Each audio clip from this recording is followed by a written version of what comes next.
Okay, well, we have 144 girls on the call. Let's get started. Welcome to Advantage Testing's Math Prize for Girls Alumnae Panel. My name is Ranu Boppana. I'm a volunteer. I'm also a physician and MIT alum and your moderator for tonight's program. We're so sad that there's no competition this year and that we can't see your faces. But I'm so glad that we are having this panel. This is always my favorite part of the weekend, so I'm really glad that this is happening. Hopefully earlier this evening, many of you had a chance to participate in the small groups with alumni. And I hope that that was a lot of fun. In this event, you're going to get a chance to hear more in depth from our Math Prize for Girls alumni. And you'll get to ask your questions in the Q&A. So feel free to put those in, when they come to your mind. And you can also upvote questions if you really want them to be asked. All right, so let's get started. And you will soon see that the Math Prize for Girls alumni are such an amazing group of young women. There's absolutely nothing that they can't do. All right, so let me briefly introduce each of our panelists and then you'll hear from them directly. Let's start with Danielle Pfeffer. She's a first-year medical student at UPenn. She grew up in Pennsylvania. She graduated from Harvard in 2016, where she studied developmental biology and also was on the rowing team. And in between graduating college and starting med school, she worked in healthcare consulting for 4 years. All right, and next we have Lily Chen. Lily Chen went to Hunter in New York City. She then was an undergraduate at MIT, where she majored in chemistry and music, and then went to Stanford for grad school in organic chemistry. She now works for Google in Cambridge, where she works on Google Chrome. Next, we have Neha Dalal. She's currently doing her MBA at Stanford and joining us from California. She previously earned her bachelor's and a master's in applied math and economics and education from Harvard. She has worked on many issues related to education, social justice, policy, health, education. She's worked in the White House and done all kinds of cool things. I'm going to let her tell you about those. And last but not least, we have Rona. Rona is studying math and computer science at MIT. She will graduate in 2022. And after attending various math competitions at MIT during high school, she actually wrote a young adult novel inspired by her experiences, which I'm really excited to hear about. It's called You Had Me at Hello World, and it sold to Simon & Schuster earlier this year in a 2-book, 6-figure auction. So I'm really excited to hear about that. So without further ado, let's go to our alumni and let's have them tell us a little bit more about themselves and what you're doing now. Let's start with Danielle. Sure. Hi there, everyone. Is my mic working?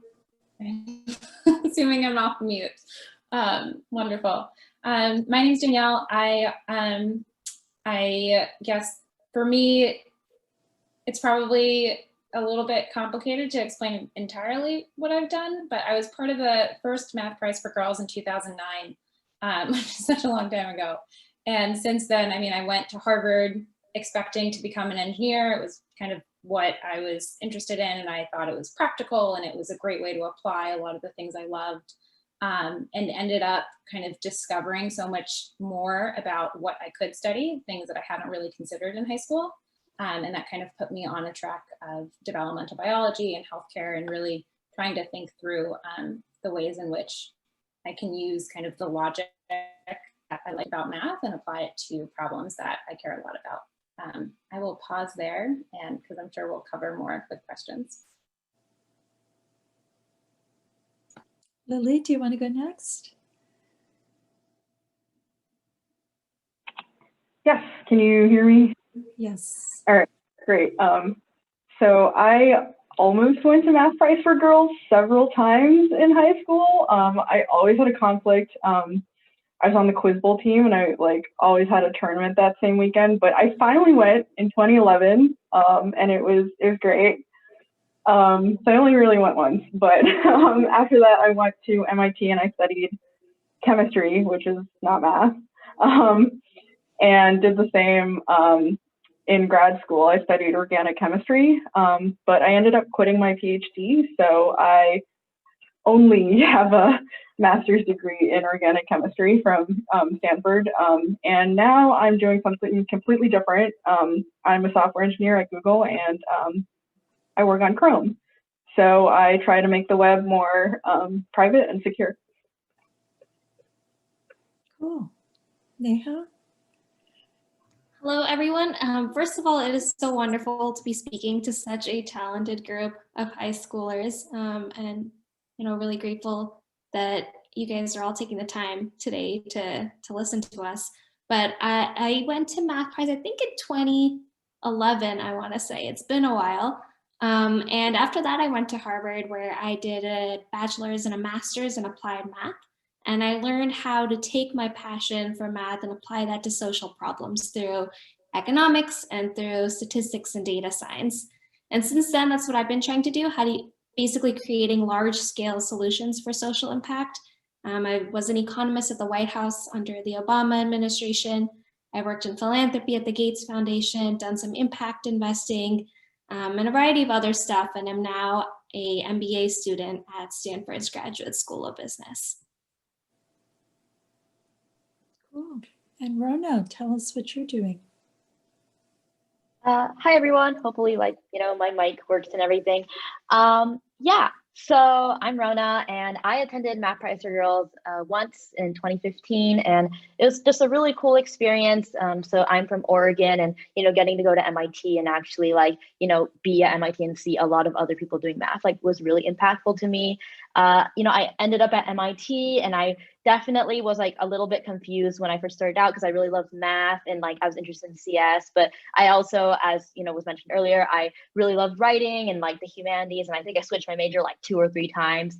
And now I am still doing writing, but I'm taking a lot of math classes. I'm super happy. I think studying math at MIT, there's really nowhere better you can do, but nowhere else in the world that's better for it, in my opinion. But yeah, I also am involved in a lot of advocacy work and social justice with education that I'm sure we can talk about later. Cool. Well, you guys see what I mean, right? About these girls really doing everything. It's amazing. So let's start off talking a little bit about how did you first get interested in math? What inspired you to learn math when you were younger? Did you ever find yourself maybe like some of the girls here, to be the only girl in the math club or the math team, or feel like you were the only girl who was interested in these kinds of questions? Did that bother you? And if so, how did you motivate yourself and persist to remain confident as a girl? Let's start with Danielle. Sure. So for me, math was something that I really liked because it was objective. There was a right answer. You could reason your way to it. If you didn't understand it, you could, try again. And I really appreciated that. For me, it was just, it was very logical, and I really enjoyed feeling like, yes, I understand something and I know that I understand it. I did feel like the only girl. There were a couple other girls in my town who did math. I was definitely the only Black girl or mixed girl. And I also had this feeling that I was part of a couple of different social groups, and I was an athlete. That's something that's always been very important to me. And those circles did not intersect very much. There were some people who went back and forth, but I felt like there weren't other people who both looked like me and also felt like me in terms of like the athletic interest, necessarily in the math spaces. And so for me, what helped a lot was this kind of mentality of, you know, I see other people doing things. I don't think that they're any smarter than I am. There's no reason that I can't also do this. And, you know, maybe I need to work at it a little bit. And if there are things that I don't understand, that is not actually a reflection on me. It's just a reflection on, like, I just need to sit with it a little bit more or come back to it later.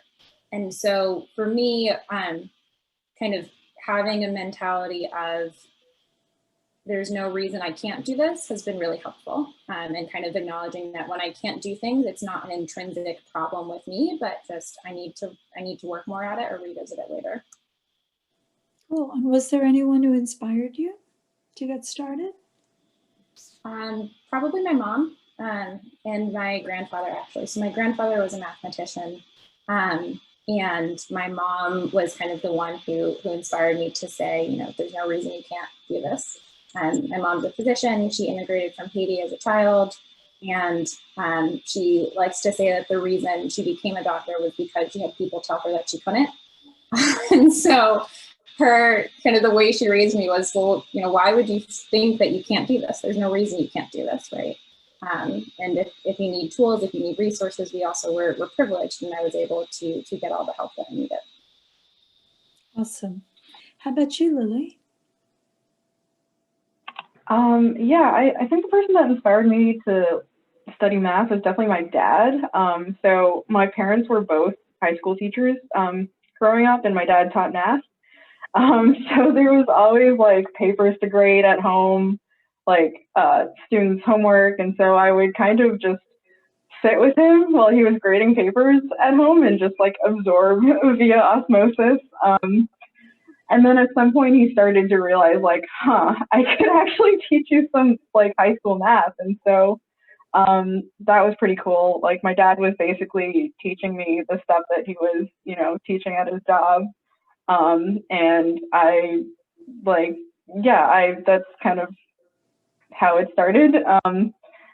And I think I was the only girl in math club in my middle school, but it didn't really bother me that much because like I've always been kind of a tomboy, and like most of my friends were guys, and I was just kind of oblivious of gender. And I sort of realized that's like a really privileged position to not have to be made aware of gender in like a negative way. So yeah, it didn't bother me that much, honestly, but yeah, I realized that other people might not have it that way. Cool. Neha? So I definitely was interested in all subjects in high school. I liked learning everything, and it wasn't until I went to math camp, so SIMU and the Ross Mathematics program in high school, that I really fell in love with math. I think it was a combination of a few different things for me. First, just that satisfaction when you do this very complicated problem and know that you've done it successfully and you've figured it out. Second, I think math showed me how to clearly think in every area of my life, and I just really liked that framework of looking at the world. I say often that the best thing to teach me how to write better was actually going to math camp. And then third, the community. Math people are so nice and kind, and I just fell in love with the math community. Like many of you, I was often the only girl or one of only a few girls. And it was really my older brother, who is also a math person, he's doing his PhD right now, who taught me to look at that as an asset instead of a bad thing, to basically capitalize on my uniqueness and realize that that meant I brought something new to all the groups that I was in, all the math groups that I was in. And, you know, to Lily's point, I recognize that this was a privilege, that I was in communities that let me embrace this as a positive instead of a negative. And that might not be the case everywhere, but at least in my circumstances, it often actually became fun to be one of few girls at a lot of these places and have that unique thing that I could bring. Cool. Rona? Yeah, I think one of my first like formative experiences with math is actually pretty funny. I remember I was in third grade and I had this crush on this boy, and he was like my math rival, right? And like we'd always compete to like get the first like there was like speedy like multiplication tables every day, and we'd compete to like be the first one to finish and whatnot. And I remember just like that competitive spirit and just like wanting to get the answers right. I feel like I carried that with me for like really the rest of my life. And I remember getting like more interested in competition math, probably about 10th grade. I'd go to math club, and my high school was, a place where like people in general weren't that interested in math, but I'd go in, and it's true, like I was the only girl in the math club, which was disheartening at times. And there were situations where, like the other boys in the club, like, I mean, we're all like awkward, right? So like none of us like knew how to talk to the opposite gender. And I think what really helped me was that there were like one or two other girls I did meet throughout my high school years who like, transferred into my school. And I feel like I was really lucky to have them, and we just all get together and like, study math and every time. So I think that was really great. I think, going into college and like deciding to study math, I think even now, like having other friends who are like women or who are like LGBTQ has like really helped me. And I feel like, it is like unfortunate that oftentimes like math is still super male dominated, but like finding those communities and finding those friends is also like super valuable. And I'm lucky that I've had that. Cool, that's great advice. So, next let's talk about your transition to college. So, I was wondering, what was it about college that you found most surprising? And there's a question in the Q&A, like what helped you adjust, from high school to college? Start with Danielle. Sure.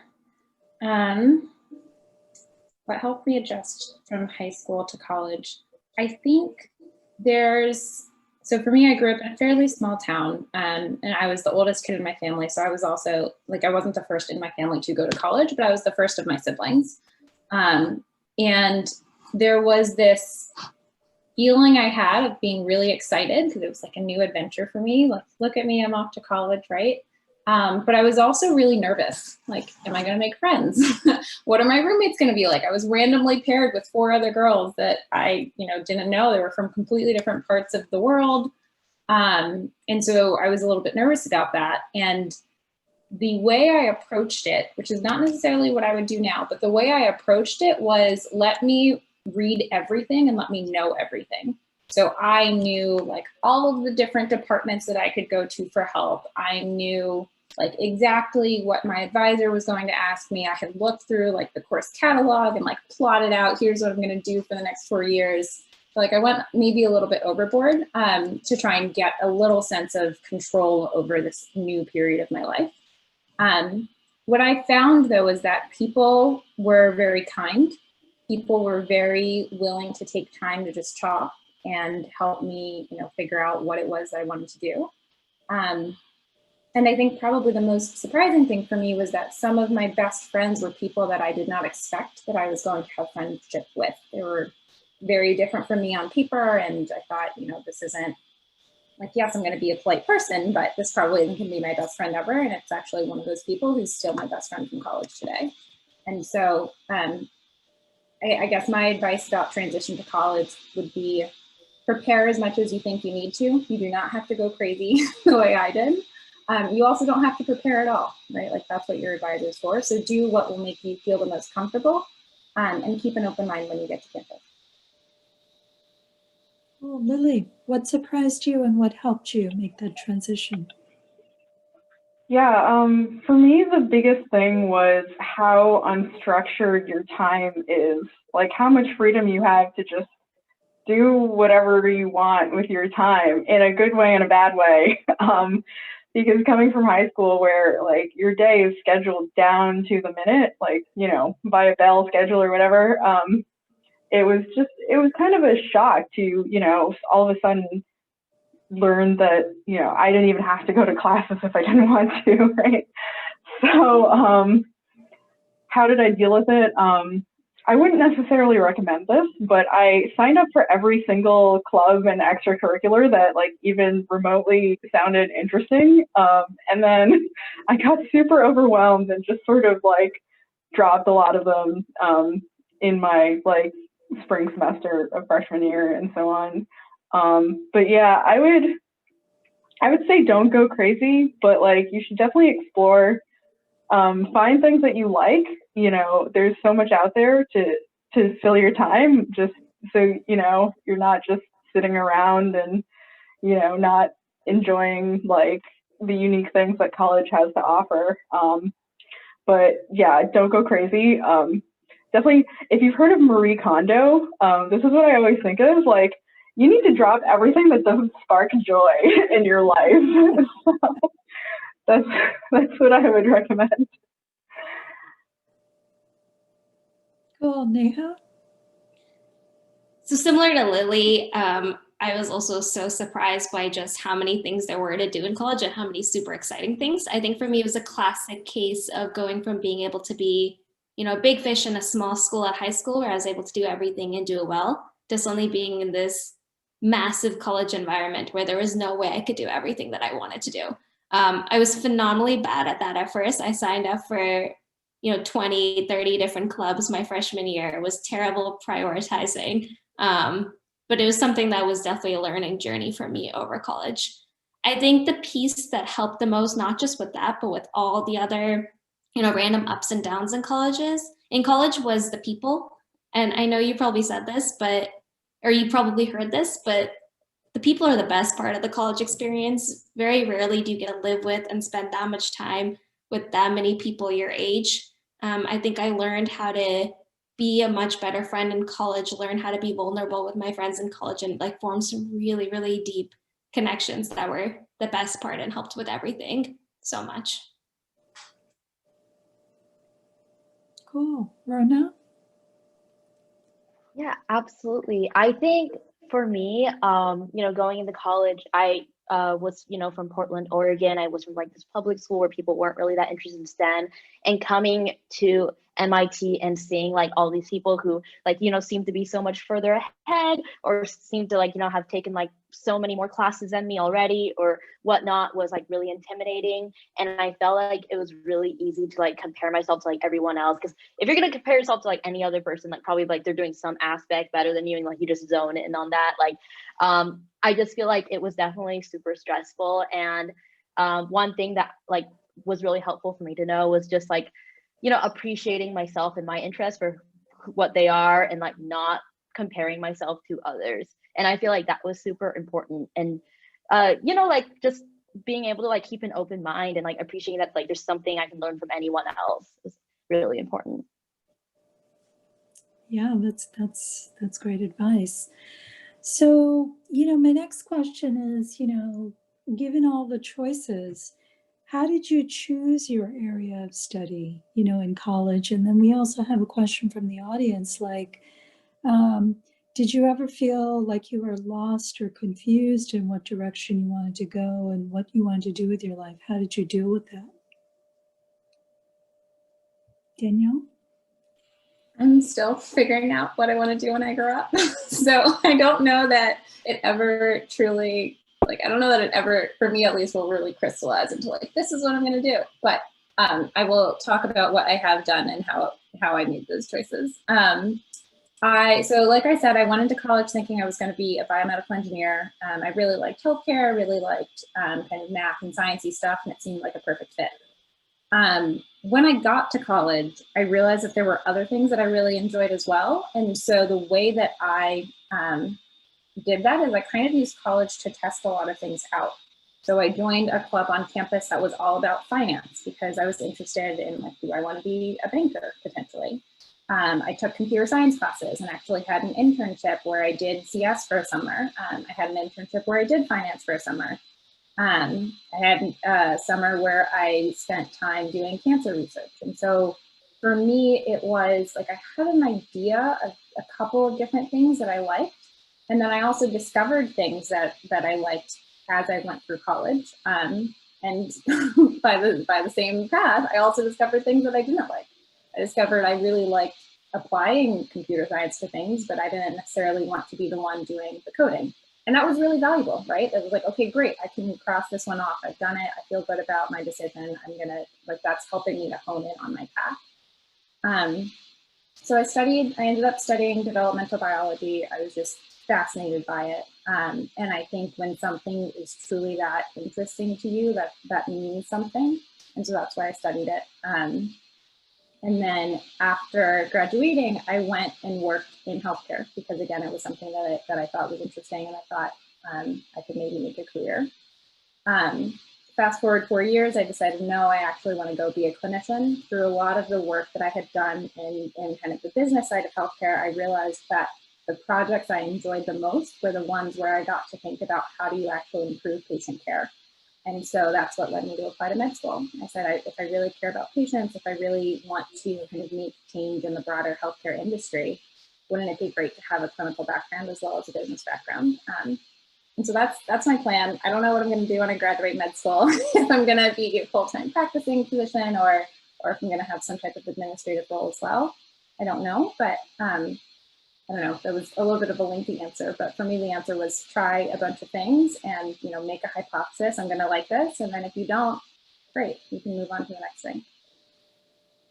One step at a time. Yeah, Lily, how about you? Yeah, I also don't really know what I'm doing with my life. I don't think, this is like a secret that no one will admit to, but like nobody knows what they're doing with their life. It was sort of arbitrary for me. Like I took organic chemistry my first semester freshman year, and it's like traditionally a really hard class. And I ended up getting the highest grade. And so that got me kind of a lot of attention from the chemistry faculty. And so they were like, my professor in the class like recruited me to work in his lab. So I got an undergrad research position there in a chemistry lab. And so I was doing chemistry research, and that sort of just drew me into chemistry as a major. And I just kind of went with the flow. So really it was just kind of arbitrary, just the order in which I took my classes. Like if I had taken, a bio class first and done really well, then maybe I would have been a bio major. But that's how it went. And then at some point in grad school, I was doing lab work, working a lot, and realized that I really didn't enjoy the day-to-day of my work. Like I really loved the idea of research, but not the research so much. That was sort of like a realization that I had. After like lots of 80-hour weeks where I realized that most of my time is spent doing physical separations, like boiling things and like chromatography and, just physically separating mixtures. And I was like, wow, what am I doing with my life? And so I just kind of investigated a lot of different career paths. I did a ton of informational interviews with people, just like reaching out to whoever I could get a hold of. Alumni networks are really useful for this. Like if you like register on your school's alumni website, you can like reach out to alumni, and most of the time they're very happy to like give advice. So I talked to a lot of people who are doing a lot of different things, like management consulting, like med school, like, different academia things and like advocacy things. And I finally decided, okay, I'm going to be a software engineer, because I know enough people who are software engineers that like it seemed like a comfortable, like, not too out there career path. So that's what I ended up doing. I don't know if I'm going to keep doing this. I'll just go with the flow. Yeah. I definitely echo that no one knows what they're doing in life long term, and anyone who tells you otherwise is making that up. I think it can be a really freeing thing to admit that, because it means that any decision you're making right now, it's not like you're locking yourself into that path forever, and there's always more exploration you can do. So when I got to college, I was all over the place in terms of my interests. I didn't take 2 classes in any one subject my freshman year. I took like classes in 9 different subject areas. And then my older brother, I was asking him, how do I decide on a major? And he gave me the best advice. He said, write down a list of the classes you want to take here and pick the major that makes you change the least number of them, which worked out really well. I think I ended up in a very flexible major, applied math, which let me take math classes, econ, statistics, data science, bio, education, all sorts of fun stuff. And, I think like Danielle and Lily helped figure out what I'm most interested in by just talking to a ton of different folks, learning what different opportunities were, and then seeing, when things hit the wire, when I was compressed for time, where did I find myself automatically gravitating towards? I think I made decisions to go towards social impact before I realized I was interested in social impact. And it was only looking back retroactively that I was like, oh, I've always picked things related to education or social impact. Maybe I should think about going into that space. The other thing I realized was that although I really liked getting down and dirty in the math or the actual data or research, there were a lot of really fantastic people doing that already. And at least in the social impact world, where I saw a huge gap was that there weren't enough people implementing decisions guided by what the data and the evidence were telling us. And that's what pushed me to move towards wanting to be more in a leadership role, and ultimately what brought me to business school. Cool. Rona? So I'm still in undergrad, so I definitely don't know what I'm doing. But I will say that, going to a place like MIT, it seems like a lot of other people have it all figured out. And there are, definitely a few career tracks that I think are really popular at MIT and perhaps at other elite schools too, such as like software engineering or like management consulting. There's like probably pre-law and pre-med and a couple others as well. And I think if you don't know what you're doing, it's really easy to just pick something that like everybody else might be doing. And I think for me, the most important thing I learned in terms of just figuring out what I want to do for the rest of my life was really digging in deep and being like, okay, what values are actually important to me? Like, what are the things that, I want to be doing with my life, and where do I want to be like 10 years from now, and what kind of like day to day do I want my life to look like?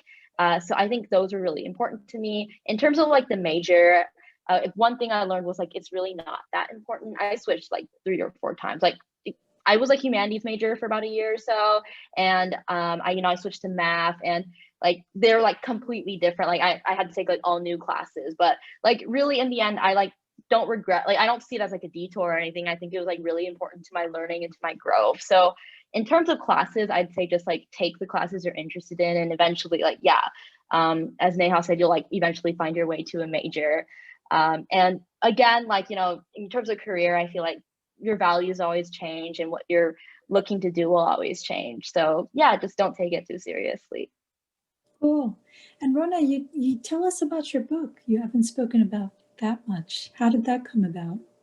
Yeah, absolutely. So I really love writing. I've always really loved writing. Like, when I was choosing colleges, I was choosing between MIT and another school that was recruiting me specifically for their creative writing program. And so it was definitely a tough decision.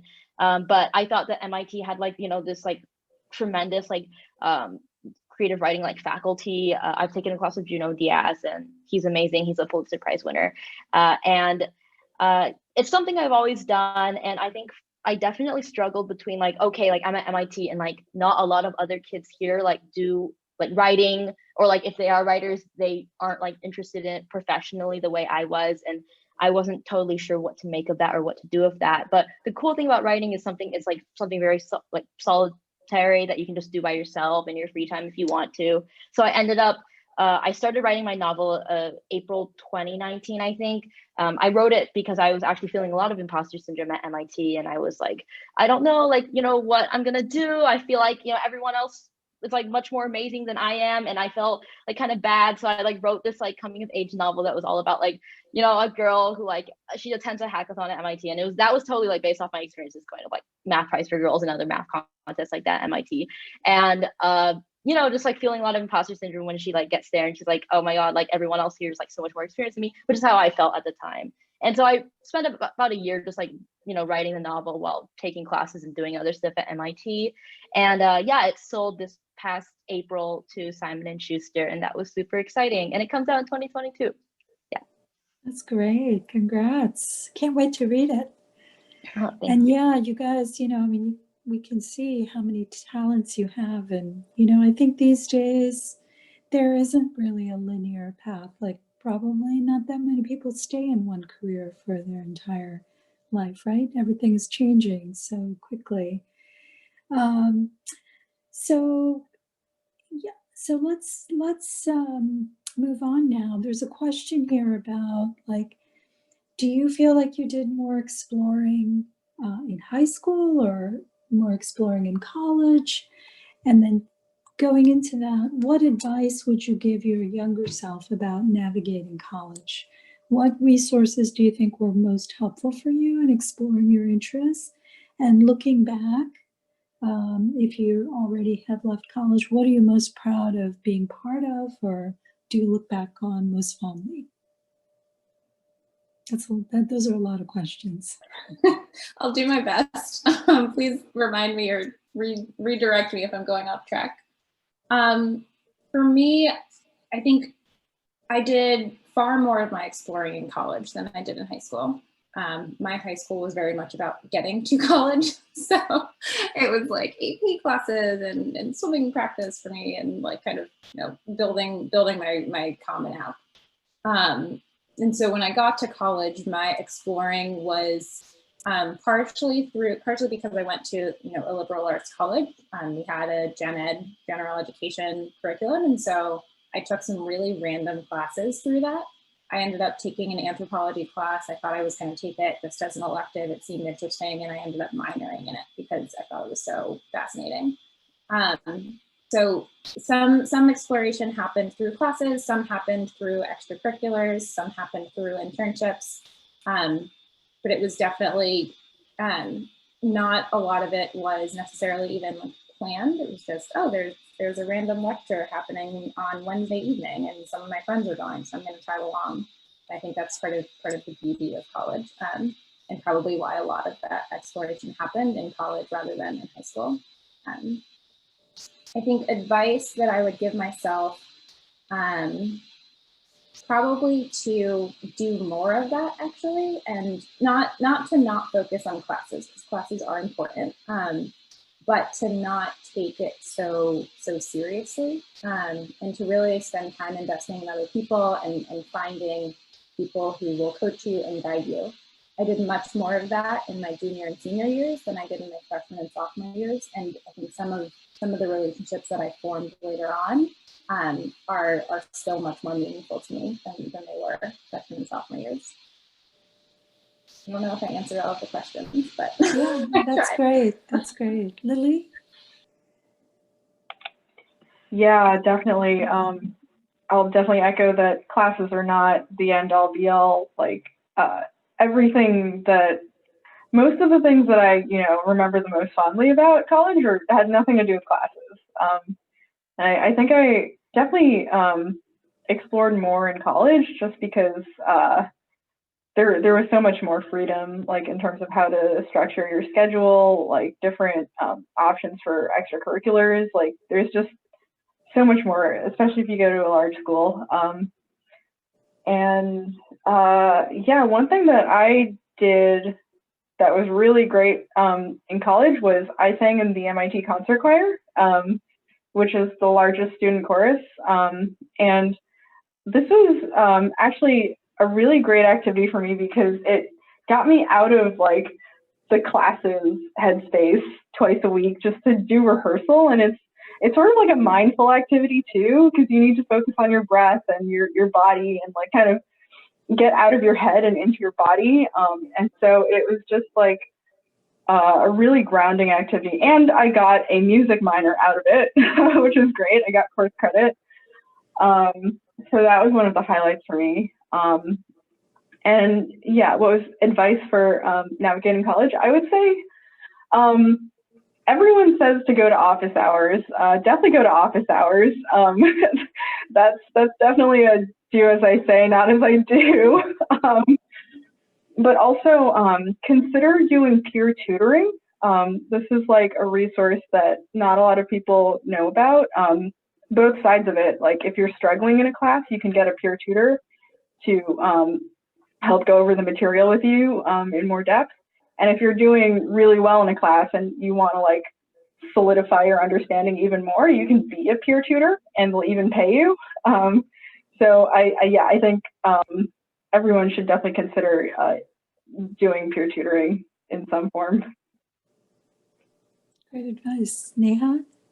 I explored a lot in both high school and college. I think what changed was that in college, you can do more exploration through doing rather than just learning, right? So classes are similar to high school in that you're exploring through learning, but there's so many clubs and activities in college where you can actually do the things that you want to learn about what they're like, right? Like you can actually do research. You can actually, I ran a student publication on international affairs.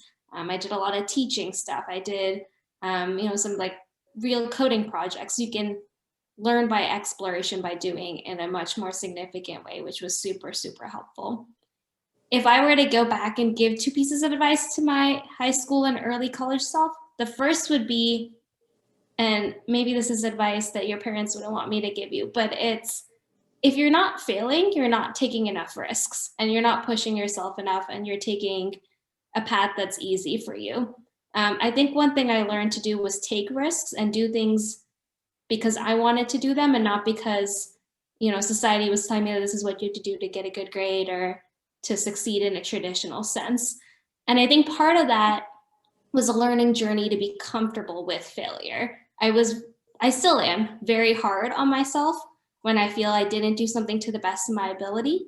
But I think I've come to realize that if there are not times when I'm failing, that just means that I'm taking the easy path. The other advice, and I've alluded to this already, is that the people are the best part and spend time with people because that's going to be the best takeaway you're going to have from college. The relationships, those are going to continue with you for life.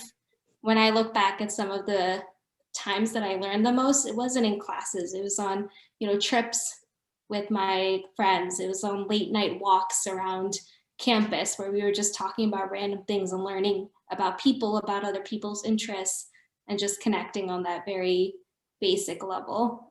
So don't get too caught up in the day-to-days going on so you forget the people that you're with. Rona? So I definitely wouldn't say that I had the chance to explore a lot in high school. So I think that, coming to college was like a really great opportunity to do a lot of exploration. Unfortunately, not a ton has been happening in the last like 6 months or so for obvious reasons. So that's been a little bit sad. But yeah, I totally echo what everyone else has said about, like that the people are really the best part and, just making friends and also just like talking to people who you like usually would probably never talk to, or like people who seem to be totally outside your comfort zone, because like sometimes people totally surprise you and like just I feel like there's always that one conversation that you have like at like 3 a.m. with someone that you're never going to see again, but like that was still really meaningful. So I think just taking risks like that and just like putting yourself out there and being the first one to, say hi to someone, I think that's really important. Also, if the world like is back to normal by the time you're in college, like getting to travel is also super awesome. If you're like in college, probably they have a study abroad program, or they might offer like international research or internship opportunities, and that's always just super fun, and you can probably get your college paid for it. So big plug for that. Other than that, yeah, just like I feel like just taking a lot of classes and like joining a lot of clubs that seem super random is always just like a really good way to explore and push yourself out of your comfort zone. Yeah. And, all of these super fun things about college, I hope, that we will soon be out of this COVID situation and, that the girls that we're talking to now can do all the travel and the, meeting all these different people. So let me ask, some of you have talked a little bit about how you balance your heavily academic focus, right, Lily mentioned music, Rona, you mentioned writing. What, I think Danielle mentioned sports. What extracurricular activities or projects bring you the most joy and were the most meaningful to you? For me, I swam in high school and I was on the crew team in college. Those were both very important to me. And it's funny, it's very similar to what I think it was Lily, what she said about like get out of your head. Like for me, doing something physical, like I actually can't think about school and I can't think about all the things stressing me out. And the other thing I really liked with it was when something was going poorly academically, it usually wasn't going poorly like on the sports team and vice versa. Like if I felt like my practice was really horrible one day, I could like go back to school and say, okay, I'm actually like good at this part of it. So that part of the balance helped a lot. I think something I'm really proud of is that I wrote a thesis while also rowing crew, which was not something that a lot of people on the team did. And so I realize that's kind of sort of curricular, not quite extracurricular. But I think for me, the takeaway was my coaches supported me, my lab mentor supported me. And so even though like, I knew it was going to be a lot of work, I also knew that I had the support behind me to make things happen. And there was actually a period where I lost a bunch of data, which was miserable. Like I had contamination and it was awful. But I actually was able to like talk to my coaches and explain what happened and explain this was really important to me. And they said, you know what, take all the time you need, don't come to practice. This is important to you. And so it's important to us. So. Cool. Lily? Yeah, I talked about singing. Absolutely recommend doing something physical, like Daniel said. And one thing that I do these days is I like to cook. Specifically, I brew kombucha, which I guess it sort of like reminds me of chemistry in a way, to like mix up all the ingredients and then you're like fermenting something for a week at a time. But yeah, that's just something fun that I like to do. Yeah, I definitely recommend something that has, a physical, like sort of a grounding component where you need to focus on what you're doing and like your mind can't be wandering all over the place. That's been really beneficial for me. Cool. Neha? Plus one on the physical bandwagon. I do martial arts. I think part of me still wants to be a ninja like my childhood self. So that's my way of getting at that. But between that and running, yeah, there's something about just being completely absorbed in the physical activity you're doing, and everything else kind of blurs out and you're really just there in the moment. The other thing is I do a ton of volunteering. I always have. So, I've launched a mentorship program, did a lot of volunteer teaching and mentoring. Have been really involved on a ton of different political campaigns in a volunteer capacity, including the Biden campaign right now. And I feel like that's just a way to take a break from my normal life and also take a break in a way that I'm giving to somebody else, which gives me a lot more energy personally as well. Cool. Rona?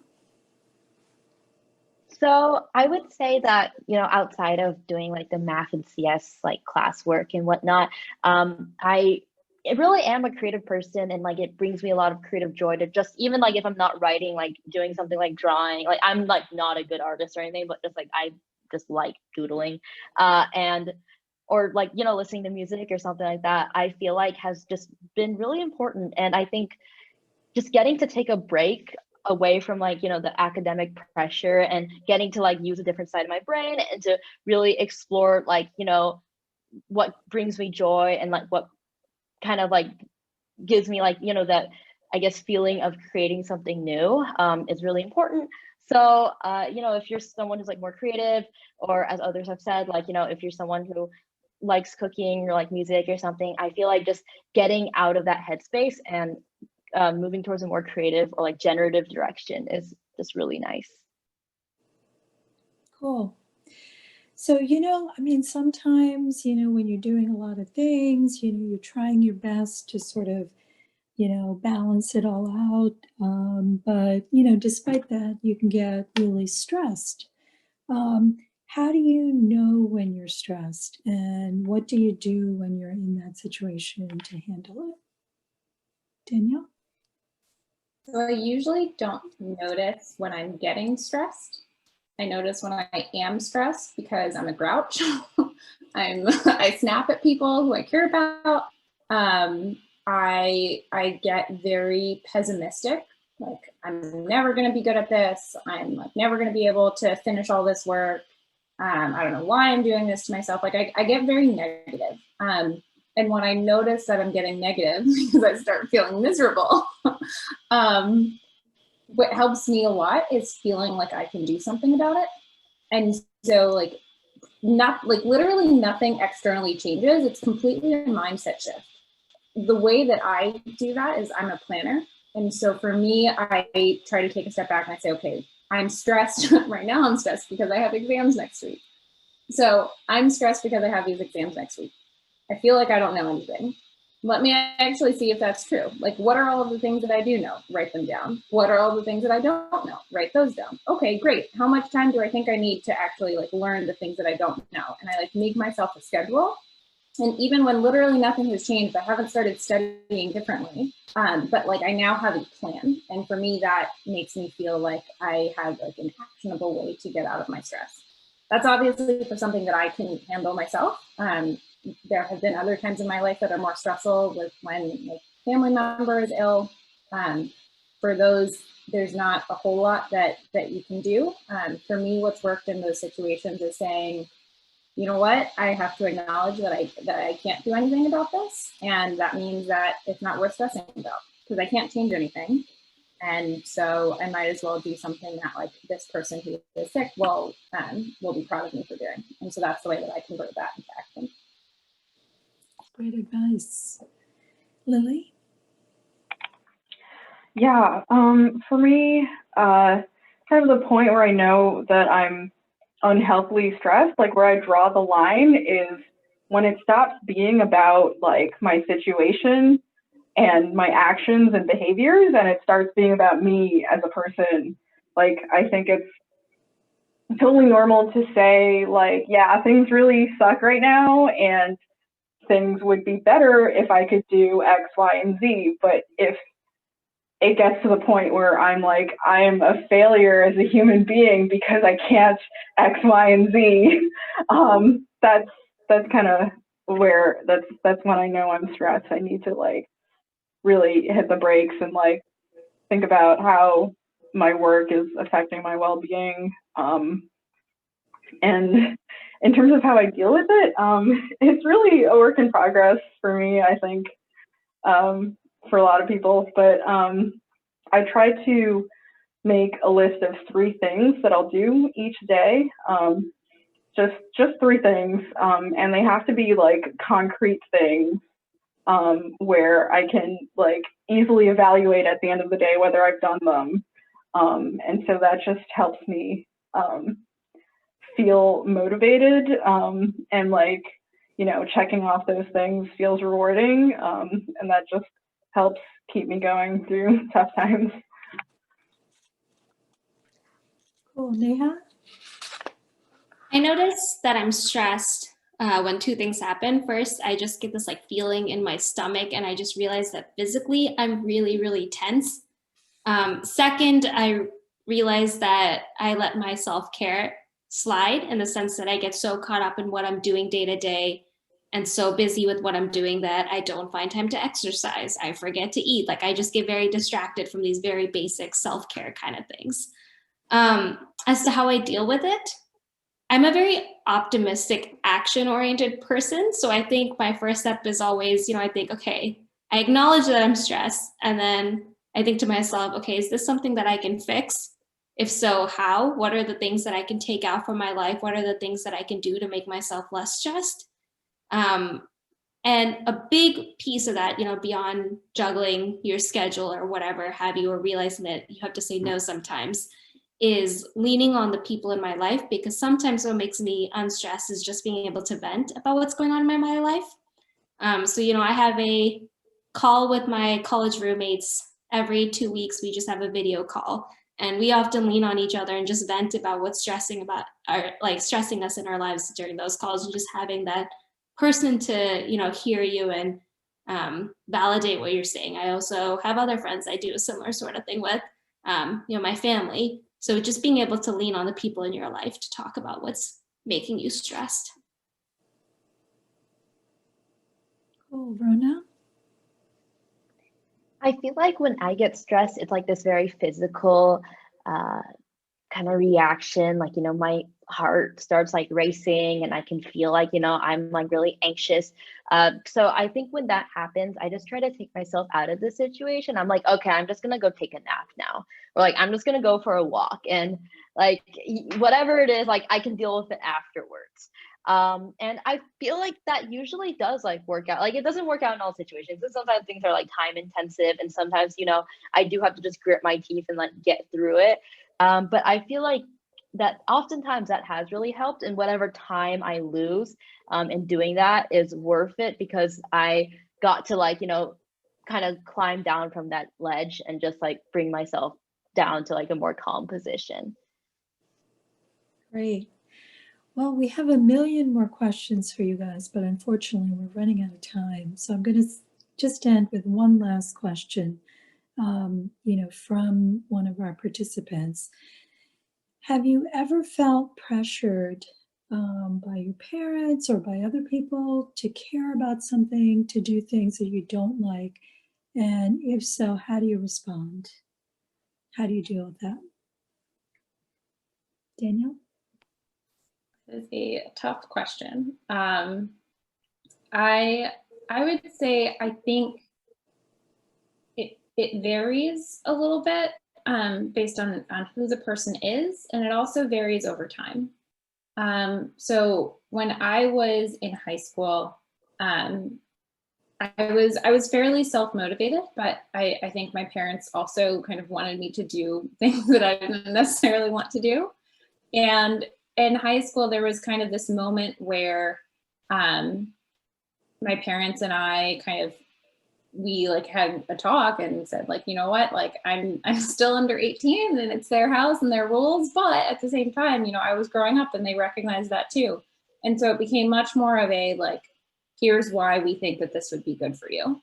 And if I said, well, here's why I don't think that would be good, and they, believed that, then great. We had a conversation about it. If we didn't agree, they usually won because I was in high school.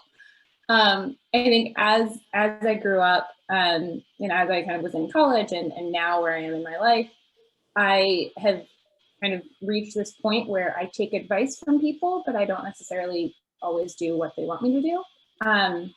But I do very much try to consider, well, why are they pushing for this? Whether it's my parents, whether it's a preceptor, whether it's whoever it is, right? Like, why do they want me to do this? These are people who care about me, right? Like, what is beneficial about this thing that they're asking me to do? And usually when I think about it from that lens, I'm much more open to the idea. And sometimes it's still something I don't want to do, but I know that it'll make someone close to me happy, and so that's worth doing. Lily? Yeah, the thing that comes to mind for me is when I was trying to decide whether I should quit my PhD program, and talking to my advisor, like my faculty mentor. Obviously, he didn't want me to quit, and so there was a tremendous amount of pressure from him for me to stay in the program. And I had to do what was best for me. I like made a huge list of pros and cons and overanalyzed everything to death.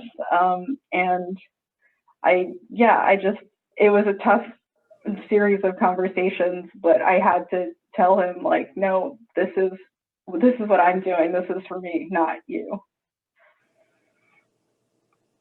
Oh, Neha?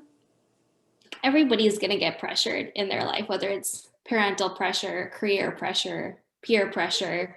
That's what's going to happen if you interact with other human beings. I think the way that I try to handle it is, to Danielle's point, starting with trying to understand where people are coming from when they're giving me advice to do one thing over another. I think often we instinctively sometimes just say no. And I think sometimes being open to having that conversation and trying to get at the underlying reasons that are driving this advice can actually make you realize that there's a lot more common ground than you originally think. That being said, often you're going to disagree with the person, you know, even at the end of the day, even after you've had the conversations. And I think a huge part of it is being bold enough to seize your own life and realize that you get to make the choices for your own life, you know, whether good or bad choices in the end, that you have that responsibility, and that you have that responsibility to yourself to do what you want to do and to live your life the way you want to do it. And that, like, that's the biggest and most important thing that you can do for yourself. And I think that can be hard to do, but I think it's something that each of us needs to do. And just being able to be comfortable to go back to your parents, your mentors, your bosses, your friends, and tell them, hey, thank you for this advice. I appreciate it. That being said, I had to make my own decision here, and having the courage to do that. Cool. Rona? Oops, we lost Rona. We can't see you, Rona. Are you there? Hello? Yes, there you go. You get the Sorry, last my word. internet cut out for like a hot sec. Oh, no problem. Yeah. So I think this is actually a really great question. And I think maybe I'll approach it from a like slightly different angle. So thanks, Petey. Yeah, so high school for me wasn't actually that long ago. And growing up, I had a lot of disagreements with my family. So one major disagreement we did have was, I'm queer, and I think coming out, like, I was trying to come out in high school, and I think we had a lot of disagreements over that. And I think, you know, trying to do so, especially when you're under 18, is like often like a very painful experience because, as some of the other panelists have mentioned, you know, you are in high school, you're like under your parents' roof, like, you know, you are limited what you can do. I think, you know, now that like I'm older, and you know, as panelists who are like all adults, I think it might be easy for us to say like, okay, well, at the end of the day, it is your life. You know, you got to do what you got to do. You got to be bold. I totally agree with that. I also think that it's really hard to do when you're under 18. So I think my best advice would be to, you know, again, like, you know, try to understand where other people are coming from. I think it can often be hard, especially when there's like, you know, a lot of, you know, conflict, or when like the other person like really cares about about you and like about your well-being, but maybe they're just misguided, or they just like have a totally different like background when they're trying to give you advice. I also think that just like being true to yourself and in your convictions and in your values is super important, and will get you a long way like in life. Awesome. Well, I just want to thank all of our panelists for all of your wisdom. This has been such an amazing conversation. You guys, all of you are just extraordinary. Congratulations on what you're doing. And thank you for all of your wise words of advice and, you know, really sharing, you know, some really important things. And thank you to our participants who joined. You know, I'm so sorry that we can't see you in person, but hopefully one day we will, maybe next year. So thank you. Thank you, everyone, for joining us. And this has been our pleasure. Good night.